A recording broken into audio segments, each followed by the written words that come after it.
পুদিনা পাতা দিয়ে একটি পাকোড়ার রেসিপি। আমার বারান্দার অনেক সুন্দর পুদিনা পাতার গাছ হয়েছে। এখান থেকে পাতা তুলে আমি এটা দিয়ে তৈরি করব পাকোড়া। আমি এখানে 5 চামচ পরিমাণে চালের গুঁড়ো নিয়েছি।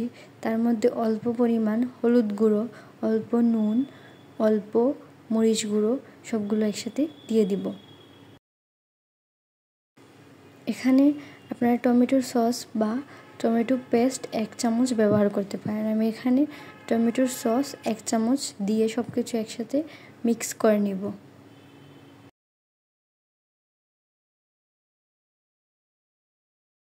তারপর অল্প পানি দিয়ে একটি ব্যাটার তৈরি করে নিব।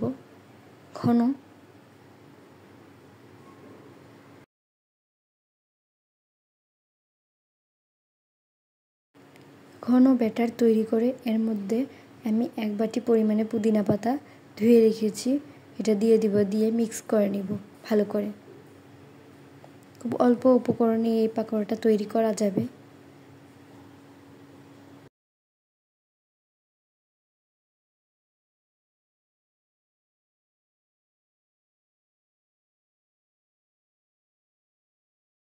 আমার সব কিছু মিক্স করা হয়ে গেছে। এবার আমি তেল গরম করে এগুলোকে ভেজে নিব অল্প আছে।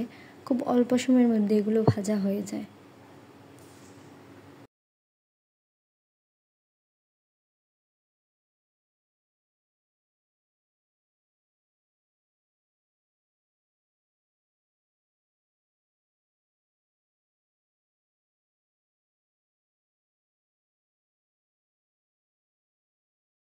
এগুলোকে আমি একটু উল্টে পাল্টে দিব কিছু সময়ের মধ্যে এগুলোকে ভাজা হয়ে যাবে।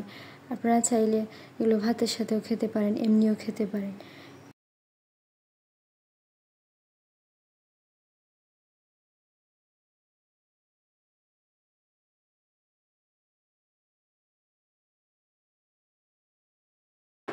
প্রায় লাল হয়ে গেছে, আমি এগুলো নামিয়ে নিব। এবার নামিয়ে পরিবেশন করব গরম ভাতের সাথে পাকোড়া। খেতেও অনেক মজা, সুস্বাদু। আপনারাও ট্রাই করবেন, জানাবেন আমাকে কেমন লেগেছে রেসিপিটা।